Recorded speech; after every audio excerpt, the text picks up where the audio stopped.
we already studied about the Gauss law with respect to electric charges or Gauss law in electrostatics. Now, same Gauss law can also be stated with respect to magnetism. Before stating the Gauss law with respect to magnetism, let us know about the Gauss law with respect to electric charges or Gauss law of electrostatics. What is the Gauss law in electrostatics states?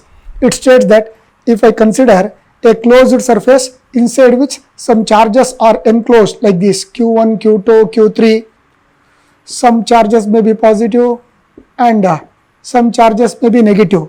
So the Gauss law states that the total electric flux over a closed surface.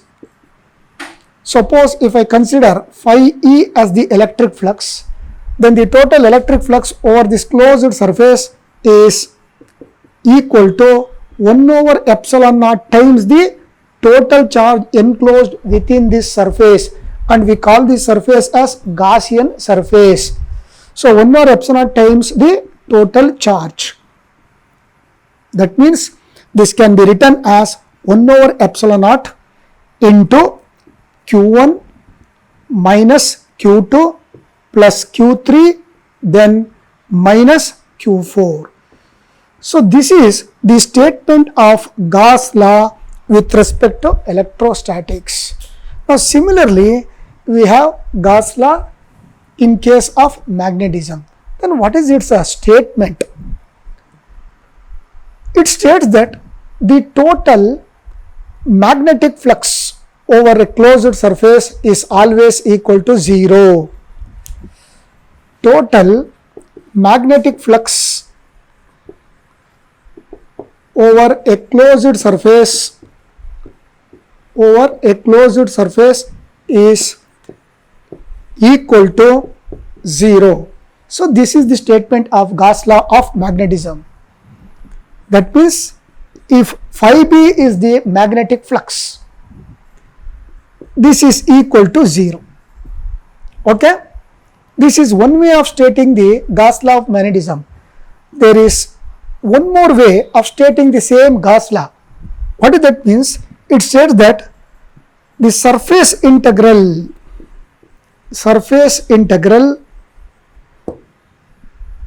of magnetic field, over a closed surface is equal to 0. So this is another way of stating the Gauss law of magnetism. Surface integral, let us write the surface integral of magnetic field. What is the surface integral of magnetic field now? Look here, I write like this. Integral over a closed surface B dot delta S. What is this delta S? Surface area. Whereas arrow represents it is an area vector. So therefore, the entire thing is nothing but the surface integral of magnetic field over a closed surface. Look here. Why should I consider this as surface integral? Because I am considering surface area. So surface integral of magnetic field over a closed surface is always equal to 0. So this is nothing but the statement of Gauss law of magnetism. If we compare this with the Gauss law of electrostatics, there is a lot of difference.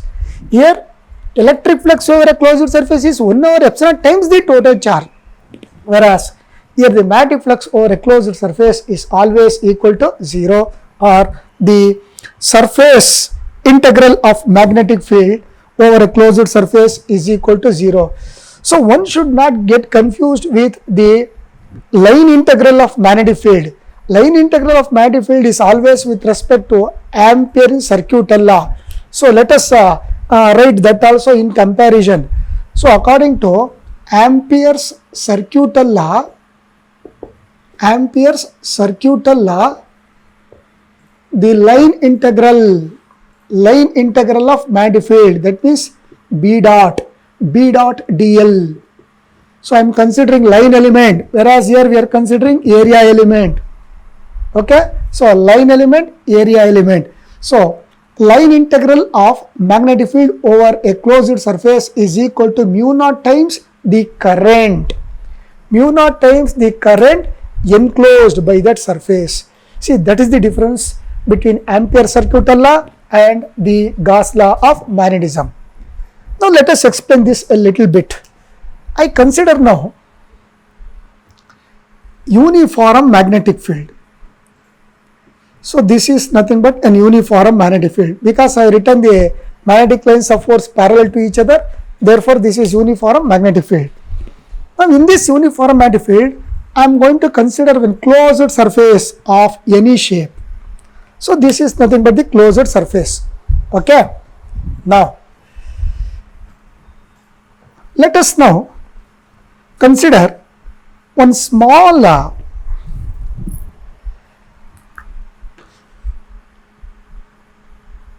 area element. So I consider now one small area element like this. What is the magnitude of this small area? Let the magnitude of this small area be delta S. What is the magnitude of this large area? Let it be S. So S is the area of this closed surface, and within this closed surface I am going to choose one more small area equal to delta S. Now if I want to represent this in terms of area vector, then what I do means I draw one vector directed in which direction? Outward direction. That means suppose if I draw one area vector which is directed like this, perpendicular to what? Perpendicular to the surface area. I represent the direction of that area vector by n cap. Okay. Let the angle made by the direction of the magnetic field with the direction of area vector be equal to theta. Okay. Then what is the magnetic flux through this small area element? So let us write everything. So B is nothing but uniform magnetic field, then S is the area of closed surface or loop. So this is the closed surface, and delta S is nothing but the magnitude of the vector area element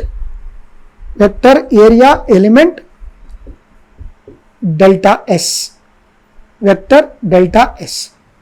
Okay. So the magnitude of this area vector is nothing but delta S, and this direction is represented in terms of unit vector.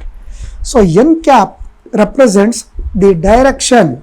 N cap is nothing but unit vector which represent the direction of area vector.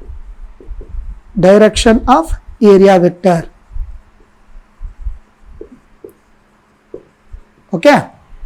Now find out the magnetic flux first only through this small area. So what is the magnetic flux through this small area? Let us now first find out this, then we find out the flux due to the entire surface area. Now that the flux due to this entire surface area must be equal to 0 according to the statement of the Gauss law. Now what is the magnetic flux through this small area element? Let us write that. So magnetic flux through small area element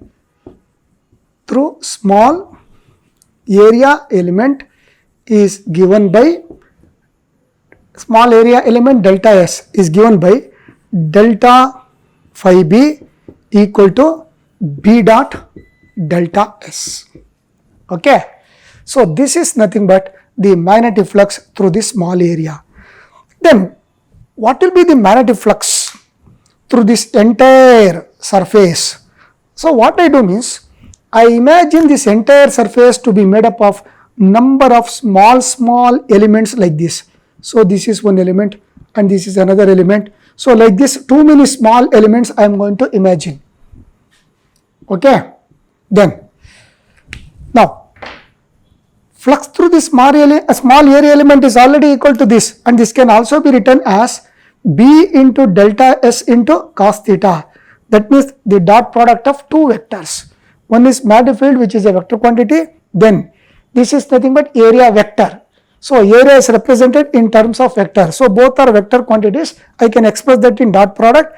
If I express that in dot product, this will be the final equation of the dot product. Now, flux through this small area is equal to this. And what will be the flux through this small area? Once again, flux through this small area is also equal to this, because each area is taken as equal to, each small area is taken as equal to delta S. That means the magnitude of the small area is delta S. Again, its magnitude is also delta S, magnitude is also delta S. So flux through each of the small area element is given by now. If I extend that, then what do we get? Total magnetic flux through entire surface area, yes. That means I need to find the flux due to this entire surface area. How do I find? By adding out the flux coming out through all the small areas.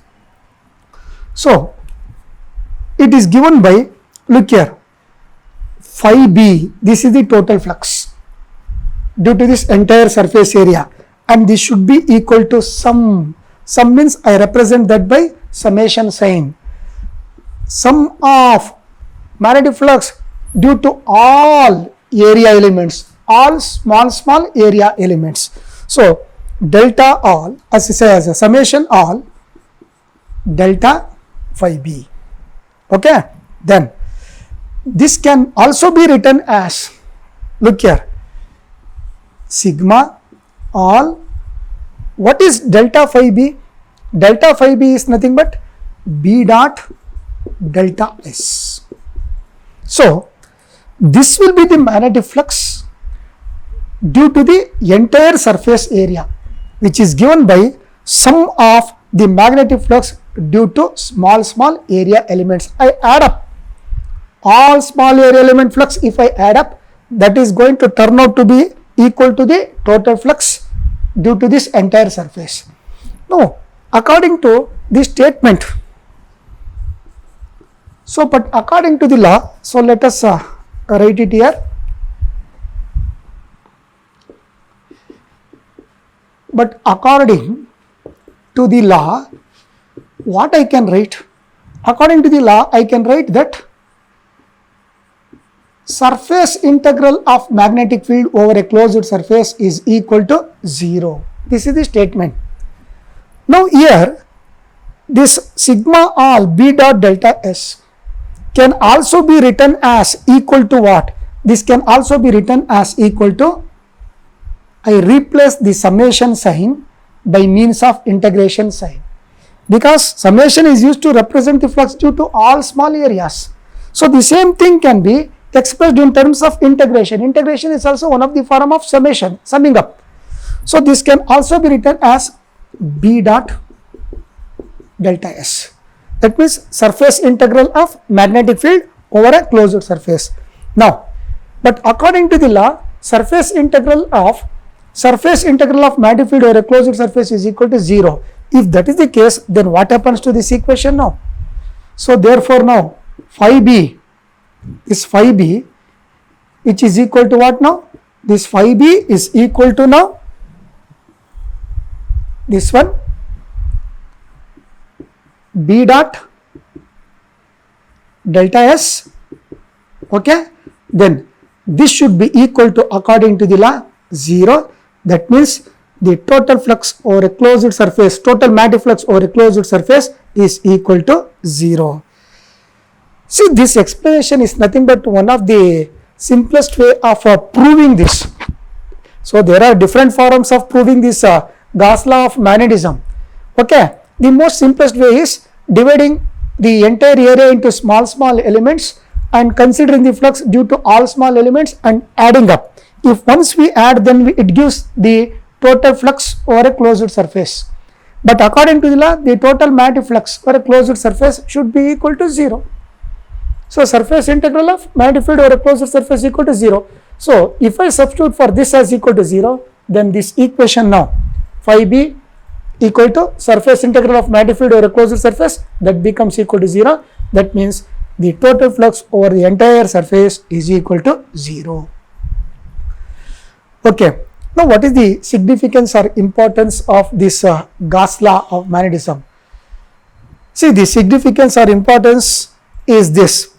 Based on this, what we can say, the flux due to the entire closed surface is equal to 0 means, it means that number of magnetic flux or magnetic field lines entering the surface is equal to number of magnetic field lines leaving the surface.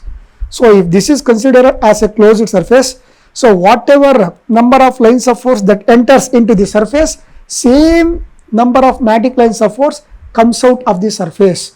So that is the meaning of this. Now what is meant by terrestrial magnetism? The study of earth magnetism at a given place is known as terrestrial magnetism, or it is also known as geomagnetism. Geomagnetism. Whatever we want to study about the earth magnetic field at one particular place, that is nothing but terrestrial. Terrestrial means related to earth, whereas celestial means related to the objects present in space. So study of Earth's magnetic field at a place is known as terrestrial magnetism. Then whatever we study about earth magnetic field by making use of quantities, that means the quantities in which we use to study the earth magnetic field at any particular place, at one particular place. If you want to study the earth magnetic field both in magnitude and direction, completely we have to study about earth magnetic field with respect to the direction of the earth magnetic field and also with respect to the magnitude of the magnetic field. So those quantities which are used to study the earth magnetic field are known as magnetic elements of the earth. So quantities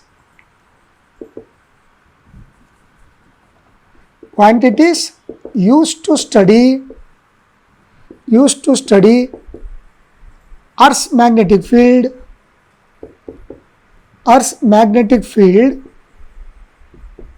at a place, at a given place, completely with respect to its direction and magnitude.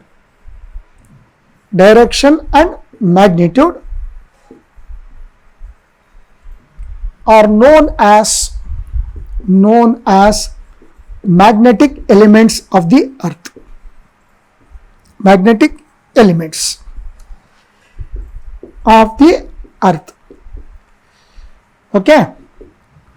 So that's the difference between the earth magnetism and as well as the magnetic elements of the earth. If you want to study the earth magnetic field at any particular place, then we need to use some physical quantities. Without using physical quantities, then the understanding of earth magnetic field becomes incomplete. Then what are those magnetic elements of the earth? We come across three magnetic elements. What are those means? One is known as magnetic declination. Magnetic declination. Okay, represented by D. Second one is known as inclination or dip. Inclination or dip represented by I. And the third one is horizontal component of Earth's magnetic field. Earth's magnetic field represented by HE. H stands for horizontal and E stands for Earth's magnetic field. See, in some textbooks they make use of delta instead of D, and for dip they make use of theta instead of I. So we can use different notation. So for dip, instead of I, we can also make use of theta, that means angle of dip. Magnetic declination, instead of D, we can also make use of delta. Similarly, instead of making use of HE to represent horizontal component, we can also make use of the symbol BH. B stands for Earth magnetic field and H stands for horizontal component. Now, before knowing about these magnetic elements, let us know about the Earth's magnetism. We know that the actual shape of the Earth is not spherical. It is always oval or oblate. It is of this shape, oval shape, or we also call this as geoid. Geoid means oval shape. But for all theoretical purpose, we assume the shape of the Earth to be sphere. Okay, so even though the shape of the actual shape of the Earth is geoid or oval with flattened region at the poles, still for theoretical purpose we assume the shape of the Earth to be spherical. Here let us imagine this circle itself as the Earth. Okay, now circle is 2-dimensional as we know very well, whereas sphere is 3-dimensional. So let us imagine the circle itself as a sphere or the Earth. We know that Earth has two poles, geographic North Pole and geographic South Pole. Okay, and if I consider a line joining these two poles, geographic North Pole and geographic South Pole, and we call that line as geographic axis. Similarly, we know that Earth itself behaves like a big magnet. Okay, then if Earth behaves like a magnet, then every magnet has two poles, because monopole do not exist. There cannot be a magnet with single pole. So if we consider Earth itself as one big magnet, then it must have two magnetic poles. Therefore, here the magnetic south pole of the Earth is said to be located near geographic north, close to geographic north, whereas the magnetic south pole of the Earth, if you imagine this entire sphere or this entire Earth itself as a magnet, then it will have two poles. One is south pole and another one is magnetic north pole, which is located very close to geographic south pole. Now if you imagine one line passing through the magnetic south and magnetic north, this is known as magnetic axis.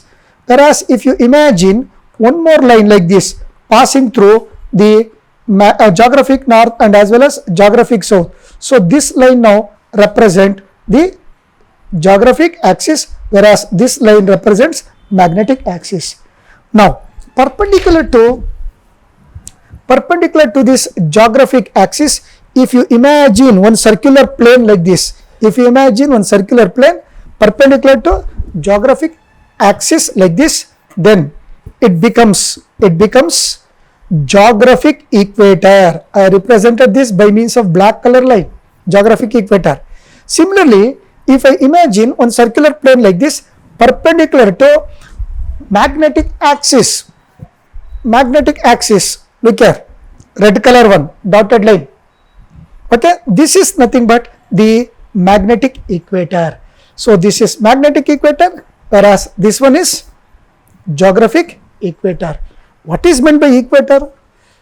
It is nothing but an imaginary line considered passing through the center of the Earth or passing through any other celestial bodies. Now, why a suspended magnet always comes to rest along north and south? Let us know about this. Suppose if I imagine this as a magnet, okay, or if I suspend one magnet on the surface of the Earth, it oscillates initially for about a few seconds, then finally it comes to rest along north and south. I represent the same with respect to this diagram, that means with respect to this Earth. Now imagine this as a magnet. As soon as we suspend the magnet, then it oscillates. Then after doing few oscillation, it comes to rest approximately, not exactly along north and south. Approximately it comes to rest along north and south. What may be the reason for this? Since Earth itself is a magnet with two poles, it is found that the magnetic south pole of the Earth attracts the north pole of the suspended magnet. If I assume this as the north pole, okay, the north pole of the suspended magnet now is attracted by magnetic south pole, whereas if I assume this as south pole of the suspended magnet, then the south pole of the suspended magnet is attracted by the north pole of the Earth's magnet. So north is attracted by south and south is attracted by north. That is why a suspended magnet always comes to rest approximately along which direction? North and south. Now what may be the cause for the Earth's magnetism? See, different theories have been put forward by different physicists and different scientists, but still a satisfactory explanation with respect to the cause of the Earth magnetism is yet to be known. But one of the most probable theory in which we can accept for the cause of Earth's magnetism is Earth consists of, the theory says like this, the Earth consists of the magnetic materials in its core region. Core region means the central region. Okay. What are those magnetic materials? Maybe iron, cobalt, nickel. All these are ferromagnetic materials. Okay. So these magnetic materials are present in the core region of the Earth. Core means central region of the Earth. And the core region is very, very hot. And these materials will be in molten state because of high temperature in the core region. Okay. Not only that, these ferromagnetic materials will be in the ionic liquid state. Ionic liquid state. Because of high temperature, none of these materials will be in the solid state. Completely it will be in the molten state and in the form of ions. So if I assume that the core consists of positive and negative ions of, okay, positive and negative ions of iron, cobalt and nickel, then we also know that Earth rotates about its own axis. So it rotates about its own axis. Because of the rotation of the Earth, what happens means these liquid, ionic liquid of iron, cobalt, nickel begins to rotate. Now these ions, because of the motion of the Earth, gives rise to a current, circulating current like this. So when all the ions are set into motion, current is produced. And whenever current is produced, we know that always there will be a magnetic field. So this is how the magnetic field is produced inside the Earth. But no magnet is buried inside the Earth by our ancestors. One should not come to conclusion like that. So this is one of the most probable theory in which we can consider for the cause of the Earth magnetism. The motion of the ionic liquid at the core region gives rise to a current, ionic current, and that current is responsible in producing the magnetic field, and this makes the Earth to behave like a magnet with two magnetic poles. Now, if I consider two vertical planes, one plane passing through geographic north and geographic south. So let us consider like this. So this is the plane. So this is nothing but the magnetic axis I consider, and this is nothing but geographic axis. Now if I imagine two planes, vertical plane passing through geographic north and geographic south like this, and one more plane passing through magnetic south and magnetic north. We call a vertical plane passing through geographic north and geographic south as geographic meridian, and a vertical plane which passes through magnetic south and magnetic north is known as magnetic meridian.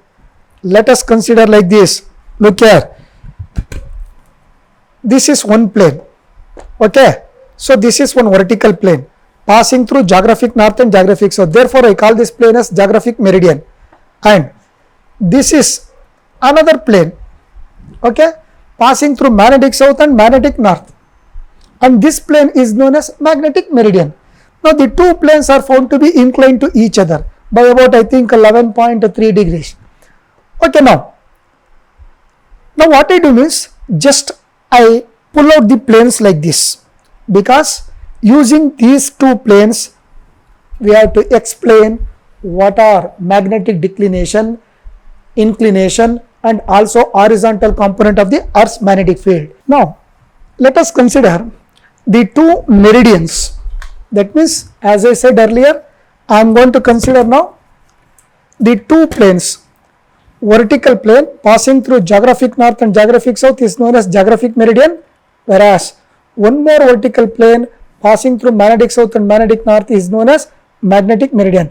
Now, what I do means, just I pull out the planes like this. I imagine that I am pulling out the plane like this. Then I turn like this. Then I consider like this.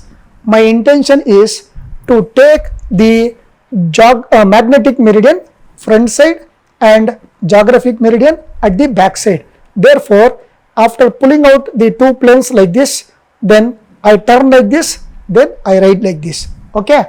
So, these are the two planes. Now, what is magnetic declination? The angle between the geographic meridian and magnetic meridian. See, look here, this angle is nothing but declination. So, angle between geographic meridian and magnetic meridian is known as magnetic declination. Magnetic declination represented by D. So, this is one of the magnetic element of the Earth, because we have three elements. So, one is magnetic declination. Then, what about the inclination or angle of dip? See, we know that when the Earth itself behaves like a magnet, then it will have its own magnetic field. How to determine the direction of the Earth magnetic field? So, though the size of the Earth is big, but the strength of the magnetic field produced by it is very, very small. That means the Earth exhibits weak magnetism, not strong magnetism, even though its size is very, very huge. Now, the direction of the Earth magnetic field at any place on the surface of the Earth, whether you go to the polar region, or whether you come to the equator region, or elsewhere between the equator and the pole. Let us imagine this as a equator, geographic equator. Okay. So, here between the equator and the pole, at any point on the surface of the Earth, either here or here, or even here at this point, or elsewhere, at all the points on the surface of the Earth, or at any point on the surface of the Earth, if you want to determine the direction of Earth's magnetic field, then we make use of a device known as dip circle. That's one of the device which is used to find the direction of the Earth magnetic field. How it is determined? See, look here. So, this is nothing but the dip circle. What actually it consists of? It consists of one powerful magnetic needle which can rotate in the vertical plane just like the needle of a clock. See, the needles of a clock rotates in which plane? Vertical plane.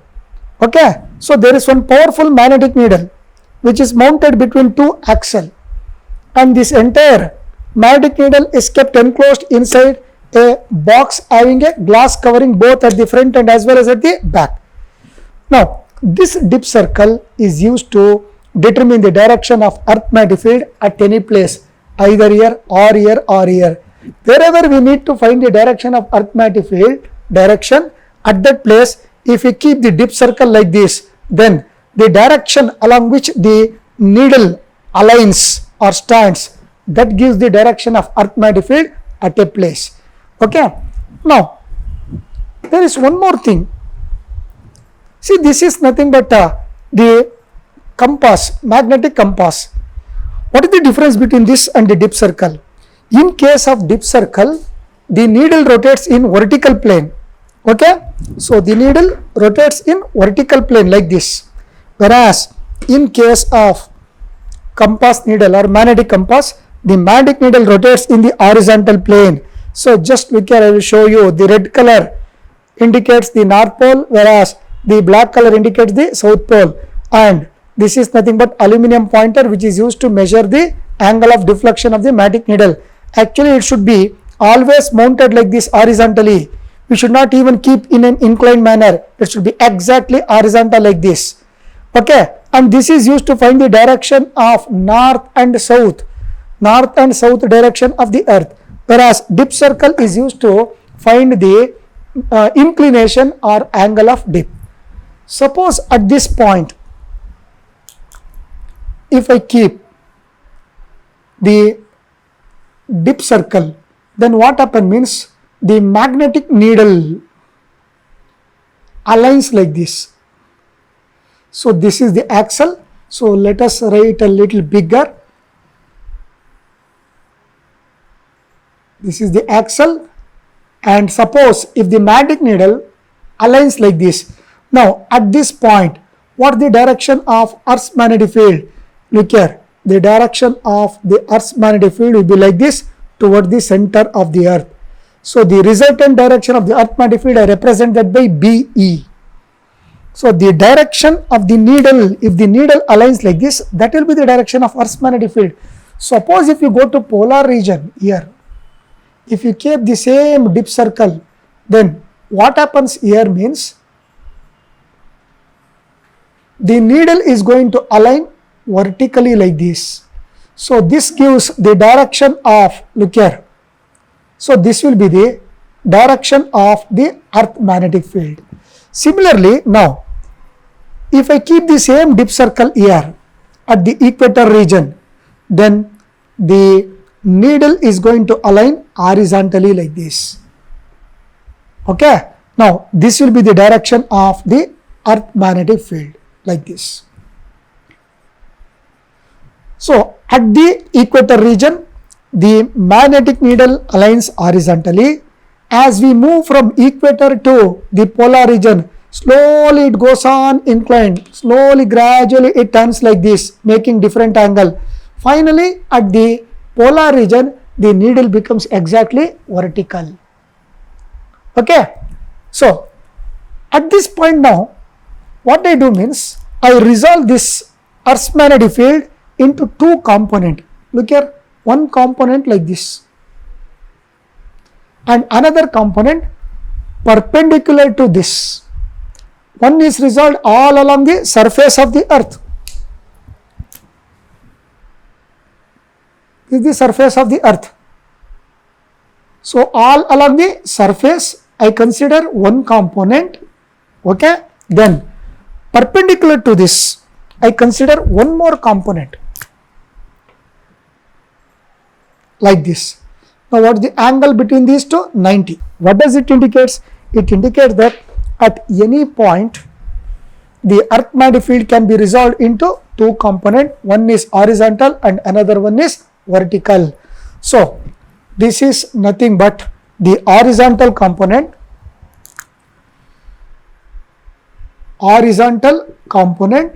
Whereas horizontal component of what? Earth's magnetic field. This is nothing but vertical component. Vertical component of the Earth's magnetic field. Now, let us come back to this figure now. Suppose now, if I keep the dip circle in the magnetic meridian plane, see, this is nothing but magnetic meridian plane. If I keep the dip circle like this, look here, the direction along which the needle aligns, all along that direction I am going to mark, or I am going to write one arrow. Suppose if this is nothing but the dip circle or the magnetic needle in a vertical plane. Now this magnetic needle aligns like this. The magnetic needle aligns like this. So this gives the direction of Earth's magnetic field, resultant direction of Earth's magnetic field. Okay. So the needle will be aligning like this all along the direction. So if I just write one arrow, that represents the Earth magnetic field, resultant Earth magnetic field. Then now I can resolve this Earth magnetic field into two components. One all along the horizontal direction in the magnetic meridian plane. Look here. This is one component. Okay. And I represent this component as horizontal component, that is HE.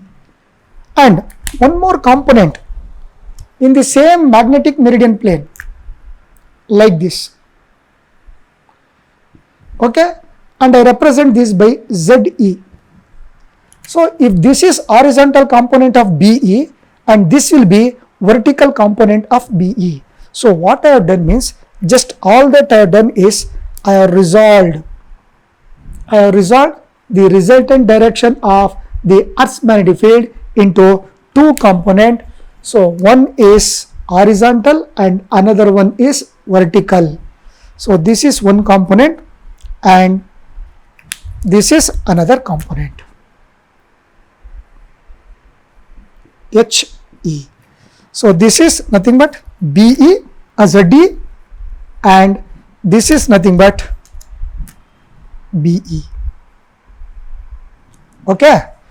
Now if you consider the angle between the horizontal drawn in which plane? Magnetic meridian plane. We are not considering geographic meridian plane. If you want to discuss or if you want to explain the magnetic elements of the earth like horizontal component and as well as inclination or angle of dip, we must consider magnetic meridian plane into reference.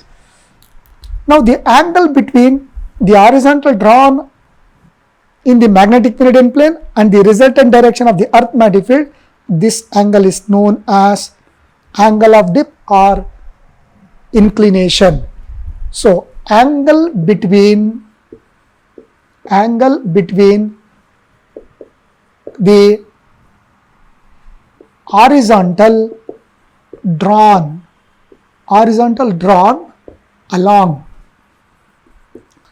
the direction of horizontal drawn along the magnetic meridian plane,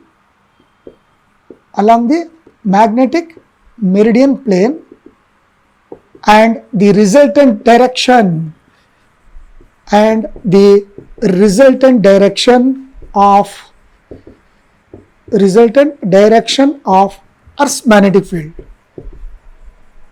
Earth's magnetic field, what is that? BE. So is known as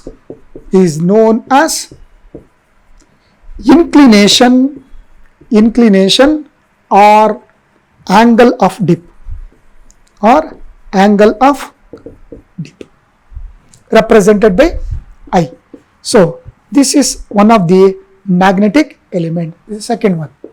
So the first one is this angle of declination, that means magnetic declination. Now finally one more component is there. What is that? Horizontal component. What is meant by horizontal component?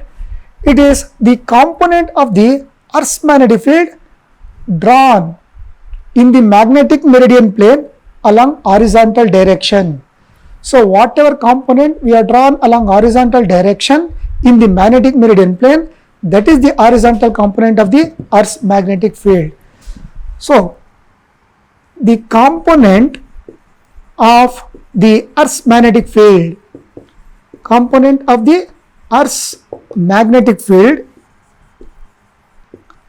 magnetic field drawn along horizontal direction in the magnetic meridian plane is known as horizontal component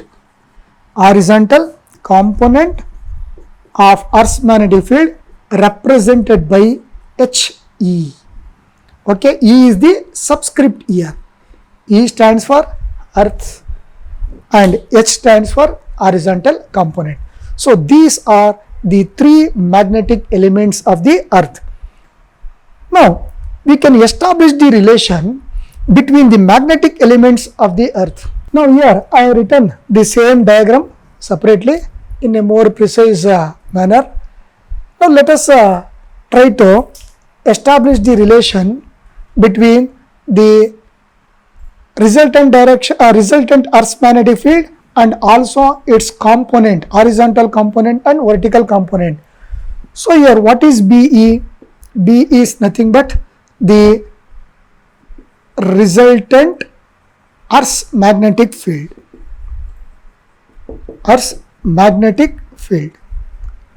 Okay, then what about HE? HE is nothing but horizontal component. So horizontal component of the Earth's magnetic field BE. ZE is nothing but vertical component of Earth's magnetic field, and I is nothing but angle of dip or inclination. Now for horizontal component, what I can write? HE equal to, I have resolved this into two rectangular components, one horizontal and vertical component. Now let us write this BE in terms of rectangular components. Horizontal component, which is one of the rectangular component of BE, is given by BE cos phi. What is that we resolved? We resolved BE. So therefore I write BE. What is the angle between the resultant direction of the Earth magnetic field and this horizontal component? That is I, angle of dip. Similarly, what is vertical component now? ZE. Again I write BE into sin I. So this we know that right from first PUC, resolving the given vector into two component. One is horizontal component and another one is vertical component. Horizontal component is always accompanied by cos function. Vertical component is always accompanied by sin function. Okay. Now suppose if I divide ZE by ZE by HE, then what do we get? So this is equal to ZE means BE sin I, then divided by divided by BE cos I. Now what happens? BE gets cancelled. Now we get ZE divided by HE. Okay, ZE divided by HE is equal to sin by cos, means tan I. Now what is I? I equal to tan inverse of ZE divided by HE. Okay. So by using this equation, we can find the angle of dip at a place elsewhere on the surface of the Earth with the help of the instrument known as, what is the instrument in which we used here? This instrument is nothing but dip circle, which consists of magnetic needle which is pivoted by means of between two axles so that it can rotate in a vertical plane.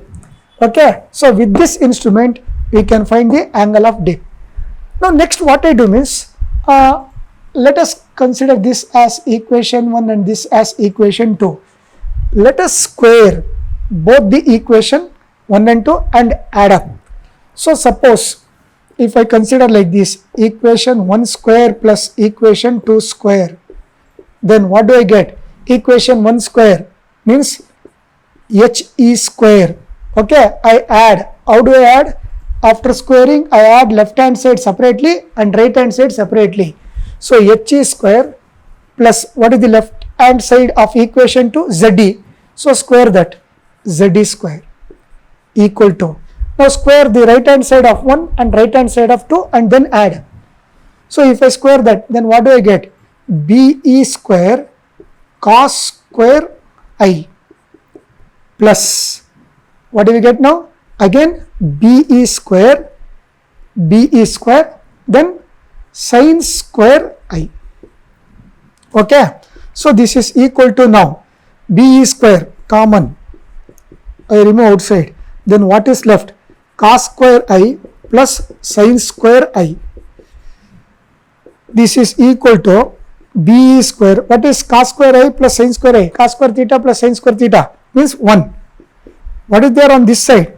On this side, HE square plus ZE square is there. What is finally BE? Now BE is equal to square root of HE square plus ZE square. So this gives the relation between the resultant Earth-magnetic field and its components, horizontal and vertical components.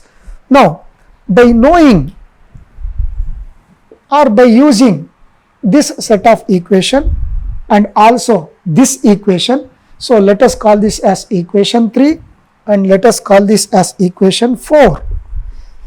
So by making use of equation 1, equation 2, equation 3 and equation 4, we can determine the magnetic elements of the earth and also we can find the resultant Earth-magnetic field by making use of its components. Remember one thing, the angle of a dip is not same at all the places. It varies from place to place because on the surface of the earth, if you keep the dip circle at the equator region, the dip circle, the needle in the dip circle sets horizontal. That means it aligns by itself in the horizontal direction. Therefore, here the angle of dip is equal to 0. But as we move from the equator to the poles, at the pole what happens? The needle of the dip circle aligns vertical. Therefore, here angle of dip is equal to 90 degree. That means as we move from equator to the polar region, so this is nothing but polar region and this is nothing but equator region. Angle of dip goes on increasing. It is found to be different at different places. So this is all about the Earth's magnetism, also terrestrial magnetism. Thank you.